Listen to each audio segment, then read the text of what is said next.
Bonjour, la voilà, la 20e édition hors des sentiers rebattus, en Catalogne Sud.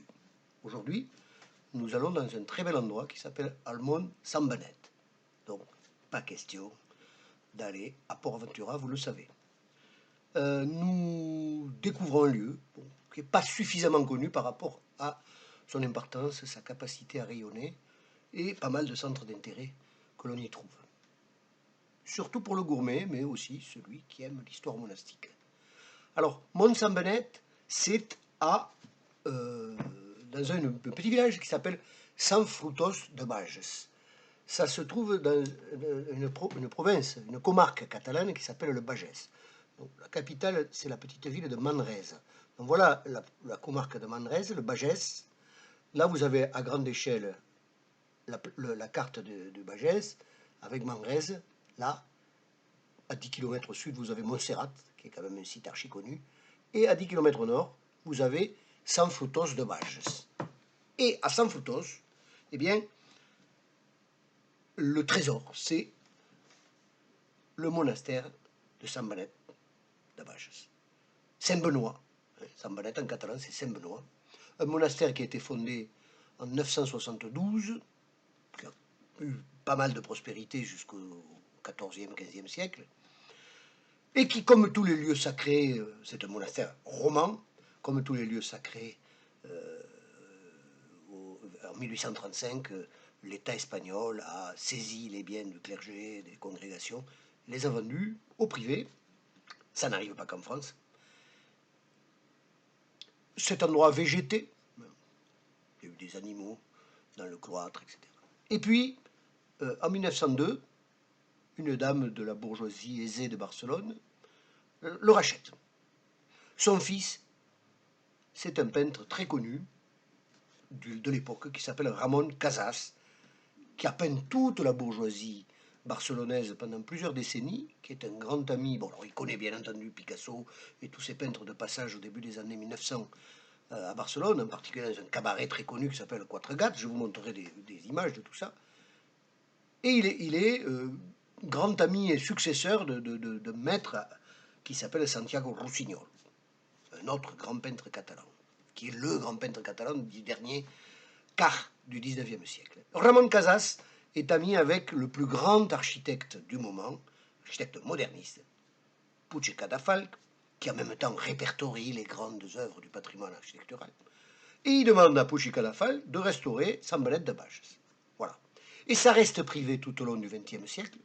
J'ai eu la chance, au début des années 80, de visiter le monastère, et une petite galerie que je vous montrerai, qui est un tableau de Ramon Casas, une galerie surélevée, donnant sur le jardin arrière. Ben, la famille des descendants de Casas y passait les vacances d'été, et je me souviens, il y avait un petit cordon pour dire que, attention, zone privée, et on entendait les descendants s'ébattre sur la terrasse. Voilà, mais évidemment, ils n'avaient pas les moyens d'entretenir ce lieu. En 2000, le lieu est racheté par la Caixa de Manresa, c'est-à-dire la caisse d'épargne de Manresa, mais ensuite cette cache va se réunir avec d'autres caches, et finalement, au bout du compte, c'est une fondation issue de banques, qui s'appelle la Fondation La Pedrera, qui gère d'ailleurs l'immeuble de La Pedrera, l'immeuble de Gaudi sur le passage de Grâce, et qui gère San Benet de Bages. Et ces gens-là ont une idée extraordinaire. Ils vont recréer un monde qui s'appelle le monde de Saint-Benoît, Mont Saint-Benet, autour du monastère rénové. Alors, qu'est-ce que c'est? D'abord, je vais vous montrer quelques images pour que vous compreniez que c'est un endroit incroyablement beau. Donc, là, en marche arrière, voilà. Ça, c'est la fondation qui a donné ce nom. Mont, en catalan, ça veut dire le monde. Donc, c'est le monde de Saint-Benoît. Et, bon, on a le monastère qui est très beau. D'ores et déjà, vous voyez qu'il y a un grand immeuble en face. C'est un hôtel. Mais vous allez voir tout ce qu'on peut trouver autour du monastère. Là, le monastère, vous voyez l'église. Bon, on ne va pas faire une visite du monastère, mais vous irez probablement. Le cloître, bien entendu. Le monastère vu de l'autre côté. Les chapiteaux. Et puis, voilà le projet. Il est incroyable, le projet. On crée un espace avec des cultures, des jardins, un hôtel qui fait face au monastère. Le monastère est là, l'hôtel est là. Ça fait deux éléments, plus les oliveraies et les jardins. Ensuite, il y a l'ancienne usine. Donc on agrandit l'ancienne usine et on crée un lieu qui s'appelle la fabrique, l'usine. Et puis là, dans des bâtiments autour de la maison des patrons, puisqu'il y avait une usine là, il y avait, au 19e siècle, il y avait des patrons, là, des capitalistes, hein, des industriels. Ferran Adrià, le célèbre chef, décide de créer une fondation dédiée à l'alimentation. Alors voilà l'hôtel. Voilà l'hôtel. On a chaque chambre donne sur un champ de lavande de différentes cultures méditerranéennes et une terrasse avec vue sur le monastère que vous distinguez là. Voilà. Et voilà les jardins, ce qu'ils appellent l'Horte Sant Benet. La signalétique est magnifique, partout il y a des pistes piétonnières pour visiter l'espace.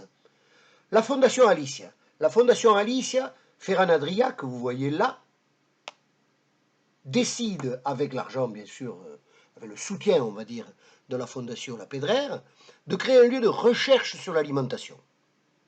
D'ailleurs, Alicia, c'est un mot qui est bâti à partir de Ali pour alimentation et Sia pour scientia, donc prétention scientifique. Alors, voilà, je vous remontre le plan, parce que vous le verrez peut-être mieux là. Vous voyez le plan avec le monastère, l'hôtel,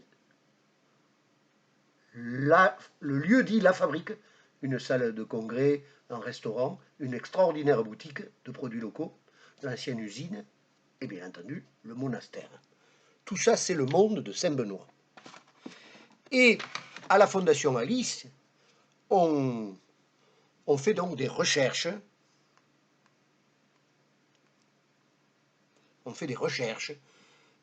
On apprend à mieux cuisiner, cuisiner plus sain, trouver des types de menus pour certains types de profils liés à la santé. Enfin, c'est vraiment un lieu de recherche. Alors, voyons, où est-ce qu'on en était? Voilà. À l'hôtel, j'ai pas mis trop de photos de l'hôtel, vous avez vu des chambres. Il y a deux restaurants, un self-service de bonne qualité et un hôtel avec une étoile Michelin. Et voilà la boutique qui est exceptionnelle. On y trouve toutes sortes de produits de Catalogne, mais on y trouve beaucoup de fruits et légumes bio, on y trouve de la morue, des charcuteries bien entendu, etc. Et aussi tout un tas de petits objets. Bon. Ça s'appelle, donc c'est le bâtiment qui s'appelle La Fabrique. Alors je vous ai quand même choisi quelques portraits de Ramon Casas, parce que c'est grâce à lui finalement qu'on a entretenu ce bâtiment, grâce à sa mère on va dire. Voilà Ramon Casas un certain âge, voilà Ramon Casas jeune. Ramon Casas est très célèbre parce que dans ce cabaret qui s'appelle Los Quatre Gats, dans le quartier gothique de Barcelone, un pan de mur est fait d'une fresque de Ramon Casas, où on le voit sur un tandem avec son copain Pere Romeu, qui est le propriétaire des Quatre Gats, et ce tableau a fait le tour du monde. Voilà, vous le connaissez probablement, vous l'avez vu si vous êtes allé à Barcelone. C'est Ramon Casas lui-même. Et voilà la galerie qui se trouve à l'arrière du monastère, dans le monastère, là où j'ai vu les gens de la famille, les descendants, il y a une quarantaine d'années, et qui est un tableau de Ramon Casas. Alors, ne manquez pas le monde de Sant Benet, parce que c'est vraiment, le monde de Sant Benet, c'est un endroit assez exceptionnel. Pour y dormir, les chambres ne sont pas excessives, hein, c'est pas donné, mais bon, selon la saison, on peut trouver dans ce superbe hôtel merveilleusement placé face au monastère, on peut trouver des chambres selon la saison, 70-80 euros le couple. Bon, le tarif habituel, c'est plus 110. Le restaurant, j'ai pas mangé au restaurant Macaron, mais je vous dis, les deux restaurants sont très bons. Il y a un restaurant aussi à la Fabrique, la boutique incontournable, et vous êtes à 10 km de Montserrat. Vous êtes à 10 km de Manresa, qui est une très jolie ville également, où j'irai peut-être notre jour parler d'Ignace de Loyola. Voilà. Donc, Almond, Sant Benet, à San Frutos de Bages. Et la semaine prochaine, retour en Italie. Merci.